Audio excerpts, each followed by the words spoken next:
कुर्सी में बैठ के लिखो अपना मुस्तकबिल, लेकिन आप खड़े रहना चाहते तो मैं क्या करूं बताओ। हमारा नेता कैसा हो? नेता तो आपने बहुत बना लिए, मुझे तो ऐसा भाई बना रहने दो कि मैं आपकी इस लड़ाई को जमीन पे लड़ पाऊं, समझ रहे हो।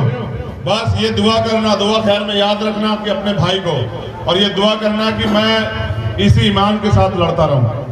ईमान नहीं जाएगा, जान जा सकती है बस, और जब तक जान है लड़ाई जारी रहेगी।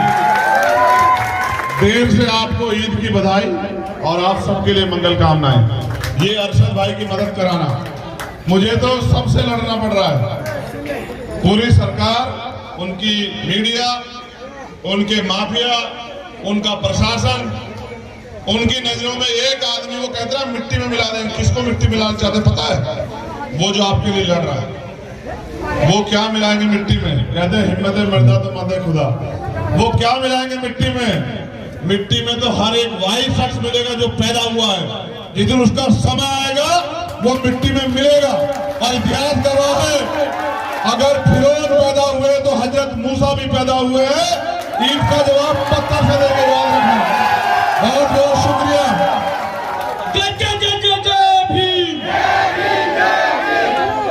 देखो, मैं एक सभासद भाई के लिए अपील नहीं करूंगा। देखो सुनो मेरी बात, नहीं मैं किसी के लिए अपील नहीं करूंगा। जनता के बीच जाओ, उनसे मेहनत करो, उनसे विश्वास मांगो और उनकी लड़ाई लड़ने का वादा करो। अगर उन्होंने तुम्हारा विश्वास एक्सेप्ट कर लिया, वही देंगे वोट। ये जो तीतरों की हमारी टीम है, इसका नाम आलोक।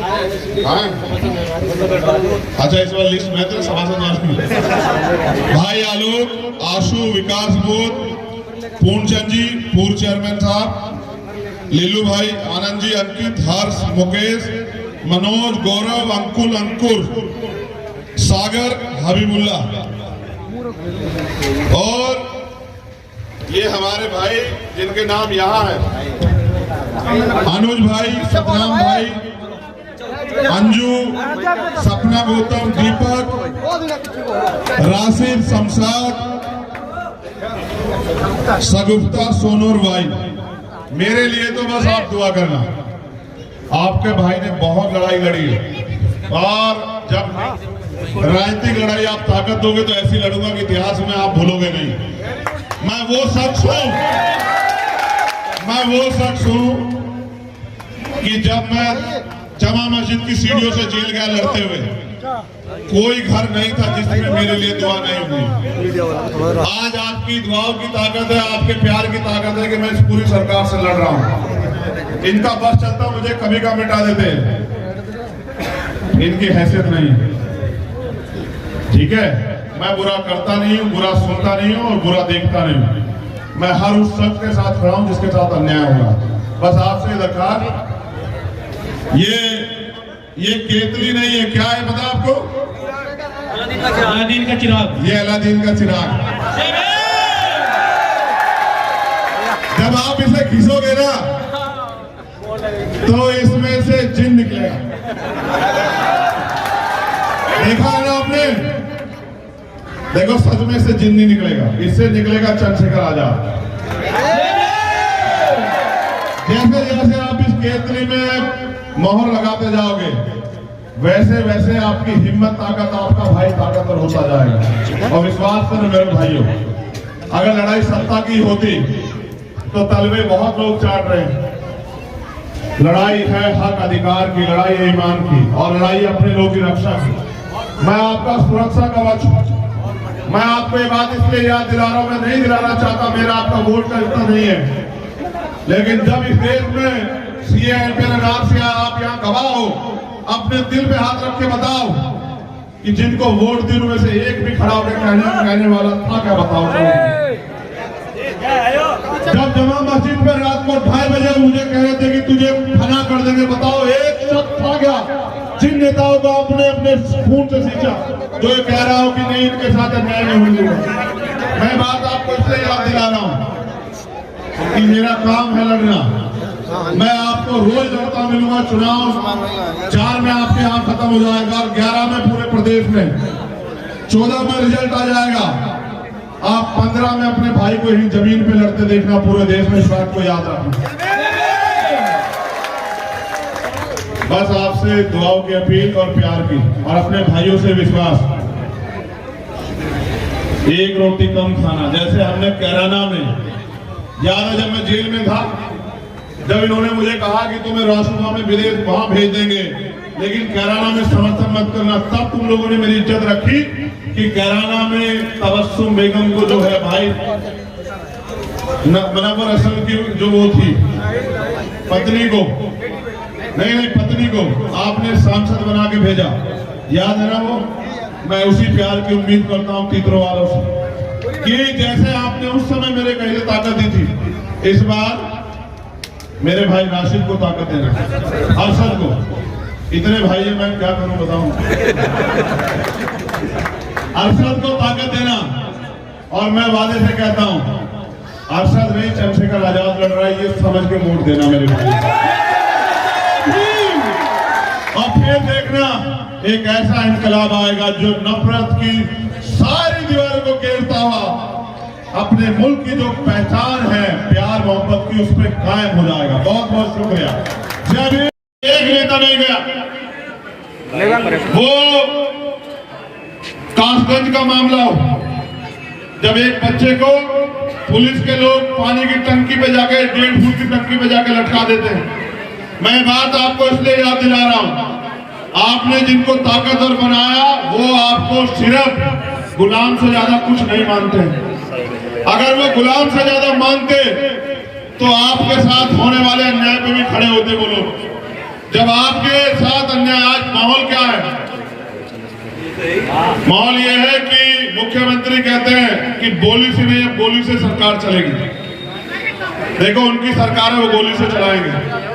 आपने 2022 में मुझे ताकत नहीं दी, कोई बात नहीं, मेरी कोई नाराजगी नहीं, लेकिन मैं आपसे पूछ रहा हूं, जब मैं आपकी सारी लड़ाई लड़ने को तैयार हूं, और मैं राजनीतिक ताकत भी इसलिए मांग रहा हूं कि मैं आपकी सुरक्षा और आपके अधिकारों की लड़ाई के पटल पे आगे बढ़ा रहा हूं, वैसे वैसे मैं एक वाइस शख्स था जो रात को 1:30 बजे पूछता था सरकार से कि सरकार बताए कि ये अन्याय जो आप कर रहे हैं और आपके मौजूदगी में 17 पुलिसकर्मियों की मौजूदगी में जो गोलियां चल रही हैं, इसकी जिम्मेदारी कौन लेगा? मैं तो अपने लोगों के साथ रोज खड़ा रहता हूं, चाहे हाथरस का मामला हो, उन्नाव का मामला हो, सहारनपुर का मामला हो, हमेशा। लेकिन आपसे मैं पूछना चाहता हूं, आपको कैसे आदमी को ताकत देनी? वो जो आपकी वोट लेके घुस जाए घर में, जो चुनाव के समय दिखाई दे, या वो व्यक्ति जो आपकी लड़ाई को और मजबूत करना चाहता है, आप फैसला कर रहे हैं। मेरी सिर्फ आपसे इतनी वो है, देखो अगर संख्या के आधार पर तय होता कि लोग शक्तिशाली होंगे तो मैं देश का सबसे शक्तिशाली व्यक्ति होता, क्योंकि मैंने इतने लोग जोड़े। लेकिन मेरे अजीज साथियों, संख्या के आधार पर नहीं, जो वोट आप देते हो इसके आधार पर ताकतवर होता है। वरना प्राइम मिनिस्टर मेरे जैसा ही है, इतना ऐसे शरीर का आदमी है, मुझसे उम्र में बड़ा हो सकता है, मुझसे ताकत में बड़ा नहीं है वो, समझ रहे हो? मुख्यमंत्री जी कद में मुझसे भी बहुत छोटे हैं, लेकिन उनके पास राजनीतिक शक्ति है, इसलिए शासन प्रशासन अधिकारी कर्मचारी उनके इशारे पे काम करते हैं। मैं कह रहा हूं संख्या से नहीं बनेगा, जब तक आप मुझे वोट नहीं दोगे तो तब तक। अच्छा, मेरे मन में बहुत सपने काम करने का, कैसे करूं जब तक आप मुझे वो अवसर नहीं दोगे। ये अरशद लड़ रहे हैं, आपके इनसे इस क्षेत्र में रहते हैं, क्योंकि जब आदमी जिस क्षेत्र का आता है 100 बातें होती हैं। अगर आपकी मुझसे कोई लड़ाई हो तो बताओ, अगर आप मुझसे कोई शिकवा हो तो बताओ, और अगर मुझसे कोई शिकवा नहीं है तो मैं आपसे कहना चाहता हूँ, यहाँ हमारे सामाजिक लोग खड़े हैं, हमारे भाई, हमारे जिम्मेदार लोग, कि अब की बार मुझे इसमें तीतरों में मेरे हाथ मजबूत कर देना। बस इधर तो मेरे हाथ मजबूत करोगे। मैं क्यों कह रहा हूँ ये भी सुनो। जब चारों तरफ अंधेरा तो एक रोशनी के चिराग की जरूरत होती है। देखा आपने जुगनू जलता हुआ अंधेरे में दिखाई देता है।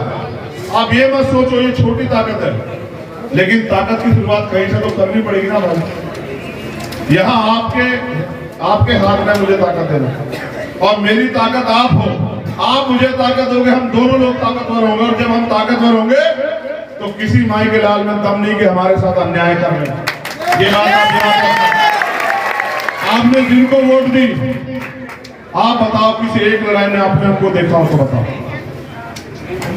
मैंने तो मेरा आपसे वोट का रिश्ता नहीं है। मैंने जब जीताई, मैंने बताओ आप लोग मुझे 2 बार की हारी भी थी या नहीं थी? पूरा गठबंधन मिलके नहीं, जब तक मैं उनके साथ नहीं खड़ा हुआ तब तक नहीं जीते। और इसलिए आपसे कह रहा हूं कि अब मेरे लोगों ने तय कर लिया कि वो मुझे ताकत देंगे, बस मेरा ये परिवार भी तैयार हो जाए। मिट्टी के आदमी को ताकतवर बनाते हो आपकी वोट तय करती है। जब सबको बना सकते हो तो क्या तुम मुझमें खराबी बता दो यार, या फिर मुझे लड़ने का हौसला दे दो। आपको क्या लगता है आप मुझे वोट दोगे मुझे हौसला नहीं मिलेगा? मिलेगा ही मिलेगा। जैसे पेट भरने के लिए खाने की जरूरत है, प्यास बुझाने के लिए पानी की जरूरत है, ऐसे ही अपने भाई को ताकत देने के लिए वोट की जरूरत है।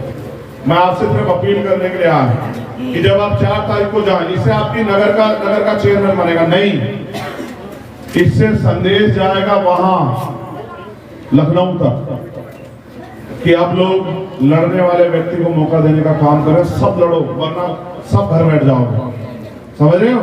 जो नेता वोट दे घर बैठते उनको भी सबक मिल जाएगा कि नहीं भाई, अगर आप नहीं लड़ोगे तो ये तो चंद्रशेखर को वोट देने लग जाएंगे। समझ रहे हो? सबक सिखाओगे नहीं सिर्फ सिखाओगे? बताओ।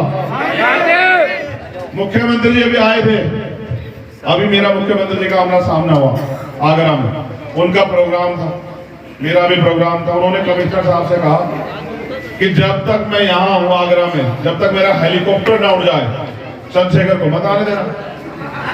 तो उन्होंने 4 घंटे, आप पता करवा लेना आगरा में 4 घंटे उन्होंने मुझसे कहा कि आप नहीं जा पाओगे। मैंने कहा करना क्या है बताओ। मैंने कहा वो तो मुख्यमंत्री है, ताकतवर आदमी है, मुझसे क्यों डरे? मैं तो गरीब का बेटा हूँ और मेरा जिला भी सहारनपुर है। तो कहने लगे ये बात का नहीं पता, मगर कहा है कि आने मत देना। जब वो चले गए मैं क्षेत्र में गया, मैंने अपने लोगों से पूछा कि जब मुख्यमंत्री अगर काम करते तो काम पे वोट मांगते, अगर वो दंगे की नफरत की बात कर रहे हैं तो इसका मतलब उन्होंने कुछ किया नहीं। हमने पिछले 8 साल में यहाँ हर लड़ाई को अपने खून से सींचा है। और जब नफरत आई, आज तो सहारनपुर में बहुत सारे लोग चुनाव लड़ रहे हैं, लेकिन जब सड़क दूसरी का मामला हुआ तो भाई देख मैं अकेला शख्स था, एक तरफ पूरी भाजपा और एक तरफ चंद्रशेखर आजाद के साथी, जिसने उस झगड़े को नहीं होने दिया, जो चाहता था कि आपस में झगड़ा ना हो, वरना सब नेता घर में घुस के बैठे हुए थे। मैं बात आपको इसलिए कि याद दिला रहा हूं क्योंकि हमारे लोग की याददाश्त बड़ी कमजोर है। तुमसे कुर्सी पे बैठने को ही तो कह रहा था, तुम कुर्सी पे बैठना नहीं चाहते, मैं क्या करूं?